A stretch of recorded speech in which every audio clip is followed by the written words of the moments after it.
ನಮಸ್ತೆ ಸ್ನೇಹಿತರೆ, ಕೃಷ್ಣನ ದರ್ಶನ ಮಾಡೋಣ ಬನ್ನಿ. ಇದು ಉತ್ತರದ ಬಾಗಿಲು. ಇಲ್ಲಿ ಕೂಡ ಜಯ ವಿಜಯರಿದ್ದಾರೆ. ಇದು ನಿಜವಾದ ದ್ವಾರವಾಗಿತ್ತು ಕೃಷ್ಣನಿಗೆ. ಇಲ್ಲಿ ಉತ್ತರಾಭಿಮುಖವಾಗಿ ಕೃಷ್ಣ ಪೂಜೆ ಸಲ್ಲಿಸಿಕೊಳ್ಳುತ್ತಿದ್ದ. ಒಂದು ದಿನ ಅಚಾನಕ್ಕಾಗಿ ಪ್ರತಿಷ್ಠೆಯಾದ ಸುಮಾರು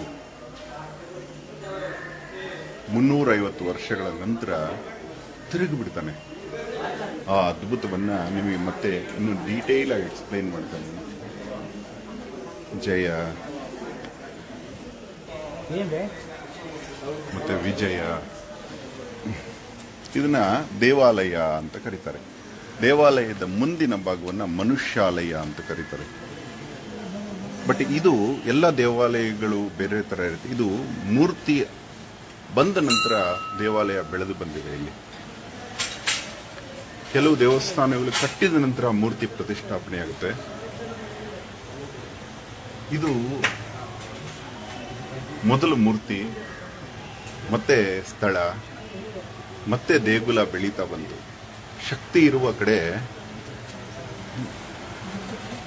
ನಿಯಮಗಳಿರುವುದಿಲ್ಲ, ನಿಯಮಗಳು ಆಗುತ್ತವೆ. ಬನ್ನಿ, ದೇವರು ಬಂದ್ಬಿಟ್ರಿ ಬೇಗ.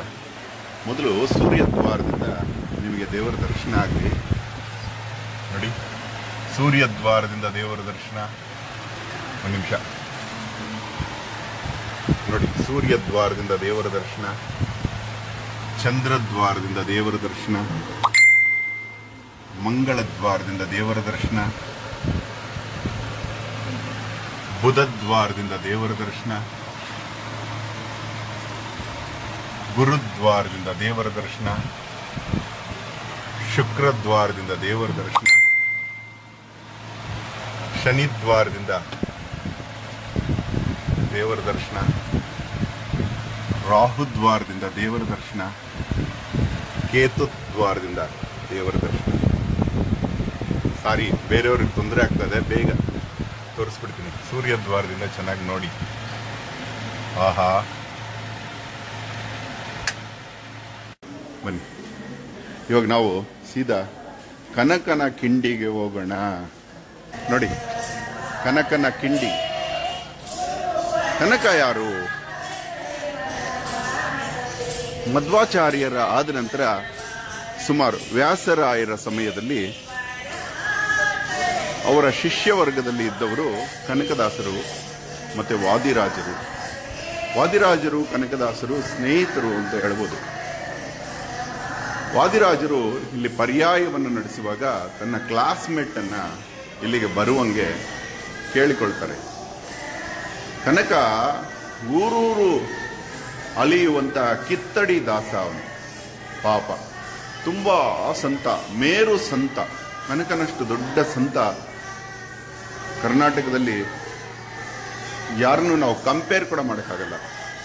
ಅಂತಹ ಭಕ್ತ. ಯಾಕಂದ್ರೆ ವಾದಿರಾಜರಿಗೆ ಆ ಸತ್ಯ ಗೊತ್ತಿರುತ್ತೆ. ನಮ್ಮ ಚಿಂತಾಮಣಿಯ ಹತ್ತಿರ ಇರುವಂತಹ ಚೇಳೂರಿನ ಹತ್ತಿರ ಕಂದಕೂರು ಅಂತ ಒಂದು ಹಳ್ಳಿ ಇದೆ. ವಿಜಯನಗರದ ಸಾಮ್ರಾಜ್ಯದ ಸಮಯದಲ್ಲಿ ವ್ಯಾಸರಾಯರು ಅಲ್ಲಿ ಕೆರೆಯ ಜೀರ್ಣೋದ್ಧಾರಗಳನ್ನು ಮಾಡ್ತಾ ಇರ್ತಾರೆ. ಅಲ್ಲೊಂದು ಕರ್ನಾಟಕದಲ್ಲಿ ತುಂಬಾ ಬೃಹತ್ ಕೆರೆಗಳಲ್ಲಿ ಒಂದಾದ ಕಂದಕೂರು ಕೆರೆಯನ್ನ ನಿರ್ಮಾಣ ಮಾಡ್ತಾರೆ. ನಿರ್ಮಾಣ ಮಾಡಬೇಕಾದ್ರೆ ಅವ್ರದ್ದು ತುಂಬಾ ಅದ್ಭುತಗಳು. ಅವರು ಕೆರೆ ಕಟ್ಟುವವರಿಗೆ ದಿನನಿತ್ಯ ಕೂಲಿ ಕೊಡಲು ಆವತ್ತಿನ ಶ್ರಮಕ್ಕನುಸಾರವಾಗಿ ಕೊಡ್ತಾ ಇರ್ತಾರೆ. ಎಲ್ಲರೂ ಕೂಲಿಗಳು ತನ್ನ ಮುಂದೆ ಮಣ್ಣನ್ನು ರಾಶಿ ಮಾಡಿಕೊಂಡಾಗ ಮಧ್ವಾಚಾರ್ಯರು ಒಂದು ಕೋಲಿನಿಂದ ಅದನ್ನು ಸ್ಪರ್ಶ ಮಾಡ್ತಾ ಇರ್ತಾರೆ. ಅವರವರ ಶ್ರಮಕ್ಕನುಸಾರವಾಗಿ ಅವರಿಗೆ ಇದು ಸಿಗುತ್ತೆ, ಆ ಫಲ ಸಿಗ್ತಾ ಇರುತ್ತೆ. ಹೀಗಿರ್ಬೇಕಾದ್ರೆ ಕನಕದಾಸ ವ್ಯಾಸರಾಯರನ್ನ ಹುಡುಕೊಂಡು ಹೋಗ್ತಾರೆ. ಹುಡುಕೊಂಡೋದಾಗ ವ್ಯಾಸರಾಯರು ಎಲ್ಲರಿಗೂ ಆವತ್ತಿನ ಕಾಯಕದ ಫಲವನ್ನ ಕೊಡ್ತಾ ಇರ್ತಾರೆ. ಹಾಗೆ ಕೊಡ್ಬೇಕಾದ್ರೆ ಇಲ್ಲಿದ್ದಾರೆ ನೋಡಿ ಕನಕದಾಸರು. ಆ ಕಾಯಕದ ಫಲವನ್ನ ಕೊಡಬೇಕಾದ್ರೆ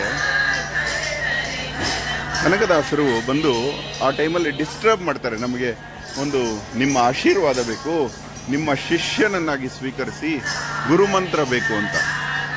ಆಗ ವ್ಯಾಸರಾಯರು ಅನೇಕ ಕಾರ್ಮಿಕರಿಗೆ, ನೂರಾರು ಕಾರ್ಮಿಕರ ನಡುವೆ, ಸಾವಿರಾರು ಕಾರ್ಮಿಕರ ನಡುವೆ ಕೆಲಸದಲ್ಲಿದ್ದಾಗ ಈತ ಡಿಸ್ಟರ್ಬ್ ಮಾಡ್ದ ಅನ್ನೋ ಭಾವನೆಗೋ ಏನೋ ಹೋಗಲೋ ಕೋಣ ಅಂತ ಹೇಳ್ತಾರೆ.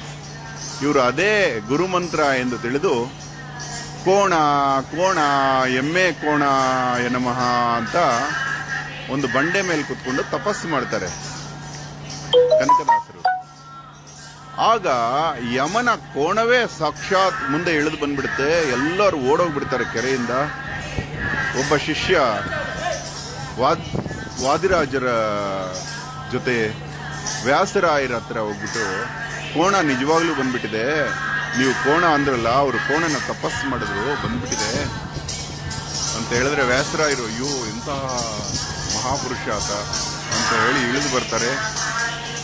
ಕನಕನಿಗೆ ಹೇಳ್ತಾರೆ, ಕನಕ ಆ ಕೋಣನಿಗೆ ಹೇಳು, ಈ ಕೆರೆಗೆ ಅಡ್ಡವಾಗಿ ಬಿದ್ದಿರುವ ಒಂದು ಬಂಡೆಯನ್ನ ತೂತು ಮಾಡಕ್ಕೆ ಹೇಳು, ಅದನ್ನೇ ತೂಮು ಅಂತ ನೀರು ಹೋಗುವ ದಾರಿ ಮಾಡೋಣ ಅಂತ.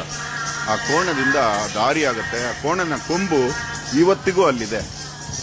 ಆಗ ಕ್ಲಾಸ್ಮೇಟ್ಸ್ ಆಗಿದ್ದಂತಹ ವಾದಿರಾಜರು ಕನಕದಾಸನನ್ನ ಉಡುಪಿಗೆ ಇನ್ವೈಟ್ ಮಾಡ್ತಾರೆ. ಆದರೆ 12ನೇ ಶತಮಾನದ ಸಮಯಕ್ಕಾಗಿ ತುಂಬಾ ಆಳಕ್ಕೆ ಇಳಿದಂತಹ ಸಮಾಜದ ಮೂಢನಂಬಿಕೆಗಳಿಂದ ಒಳಗೆ ಪ್ರವೇಶವಿರುವುದಿಲ್ಲ ದೇವಸ್ಥಾನದೊಳಗಡೆ. ಆದರೂ ಸ್ನೇಹಿತನಿಗೆ ಇಲ್ಲೊಂದು ಗುಡಿಸಲು ಹಾಕೊಡ್ತಾರೆ. ವಾದಿರಾಜ ಮಠಾಧಿಪತಿ ಆದರೂ ಜನವನ್ನ ವಿರೋಧಿಸೋದಕ್ಕೆ ಆಗ್ತಾ ಇರಲಿಲ್ಲ. ಆಗ ಇಲ್ಲೆಲ್ಲ ಸುತ್ತಮುತ್ತಲು ಮಠಗಳಿದೆಯಲ್ಲ, ಅಷ್ಟ ಮಠಗಳು, ಒಬ್ಬರ ಅಧಿಕಾರ ಇರೋದಿಲ್ಲ. ಮತ್ತೆ ರಾಮಾನುಜರ ಹಾಗೆ ಧೈರ್ಯವಾಗಿ ಎದ್ದು ನಿಂತುಕೊಳ್ಳಲು ಆಗಲಿಲ್ಲ. ಅವಾಗ ಮಧ್ವಾಚಾರ್ಯರಾಗಿದ್ರೆ ಬಿಟ್ಟು ಬಿಡುತ್ತಿದ್ರೇನೋ. ಸ್ವಂತ ಕ್ಲಾಸ್ಮೇಟ್ ಆದ್ರು ಇಲ್ಲಿ ಗುಡಿಸಲು ಹಾಕೊಟ್ರು. ಈ ಗುಡಿಸಲಲ್ಲೇ ಇದ್ದು ಸೇವೆ ಮಾಡ್ಕೊಂಡು ದೇವರ ಸೇವೆಗಾಗಿ ಕುಳಿತಿದ್ರು ಕನಕದಾಸರು. ಯಾಕಂದ್ರೆ ಆ ಕಡೆ ಅನಂತೇಶ್ವರ ದೇಗುಲ ಇದೆ, ಪಕ್ಕದಲ್ಲೇ ಗುಡಿಸಲು ಹಾಕೊಟ್ರು. ಇಲ್ಲಿ ಒಂದು ದಿವಸ ಮಧ್ವಾಚಾರ್ಯರು ವಾದಿರಾಜರು ಬಂದು ಗುಡಿಸಲೊಳಗೆ ಬಗ್ಗಿ ಇಣುಕಿ ನೋಡ್ತಾರೆ. ಕನಕದಾಸ ಕೃಷ್ಣನೊಡನೆ ಮಾತಾಡ್ತಾ ಇರ್ತಾನೆ. ತಾನು ಕೃಷ್ಣನಿಗೆ ತಿನ್ನಿಸಿಕೊಂಡು ತಾನು ಅನ್ನ ತಿಂತಾ ಇರ್ತಾನೆ. ವಾದಿರಾಜರು ಆಶ್ಚರ್ಯಪಟ್ಟು ಬಿಡ್ತಾರೆ, ಕೃಷ್ಣನನ್ನ ಎಷ್ಟು ಒಲಿಸ್ಕೊಂಡಿದ್ದಾನೆ ಕನಕದಾಸ ಅಂತ. ಅದಾದ ಕೆಲವು ದಿನಗಳಲ್ಲಿ ಕನಕನ ಭಕ್ತಿಗೆ ಒಲಿದ ಕೃಷ್ಣ ಉತ್ತರಾಭಿಮುಖವಾಗಿ ಸೇವೆ ಪಡೆಯುತ್ತಿದ್ದ ಈ ಮಠ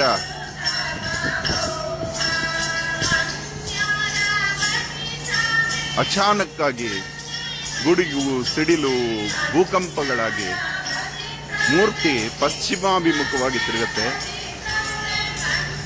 ಗೋಡೆ ಒಡೆದು ಹೋಗುತ್ತೆ. ಕಿಂಡಿಯಾಗಿ ಆ ಕಿಂಡಿಯ ಮುಖೇನ ಆ ಮಳೆಯ ಮಧ್ಯೆ ಗುಡಿಸಲಲ್ಲಿ ನನ್ನ ಕನಕ ಹೇಗಿದ್ದಾನೆ, ಅವನನ್ನು ದರ್ಶನ ಮಾಡೋಣ ಅಂತ ತಿರುಗ್ತಾರೆ ನೋಡಿ. ಫುಲ್ ಉಡುಪಿಯೇ ಆಶ್ಚರ್ಯವಾಗ್ಬಿಡುತ್ತೆ. ಪೂರಾ ದಕ್ಷಿಣ ಕನ್ನಡ, ಪೂರಾ ಕರ್ನಾಟಕ ಈ ವಿಚಾರ ಹಬ್ಬತ್ತೆ. ದೇಗುಲ ವಿಸ್ಮಯವಾಗುತ್ತೆ ಈ ಕಿಂಡಿಯ ಮುಖೇನ. ಅವಾಗ ಈ ಔಟರ್ ಕನ್ಸ್ಟ್ರಕ್ಷನ್ ಇರಲಿಲ್ಲ, ಒಳಗಡೆ ನೋಡಿದ್ವಲ್ಲ ಅಷ್ಟೇ, ಒಂದು ರೂಮ್ ಇತ್ತಷ್ಟೇ. ಆಗ ವಾದಿರಾಜರು ಕನಕನ ಕಿಂಡಿ ಅಂತ ಮಾಡಿಸ್ತಾರೆ, ಸ್ನೇಹಿತನಿಗೋಸ್ಕರ ಮಾಡಿಸಿ ಆ ಕಡೆನೇ ದೇವರಿಗೆ ಸೇವೆ ಕೊಡ್ತಾರೆ. ಇಂಥ ಅದ್ಭುತ ಎಲ್ಲಾದ್ರೂ ನಡೆದಿರ್ಲಿಕ್ಕೆ ಸಾಧ್ಯ ಇದೆಯಾ? ಇದನ್ನ ಮರೀಬಾರದು ನಾವು.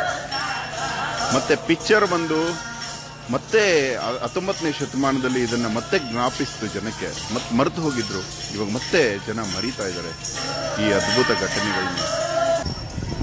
Thank you very much.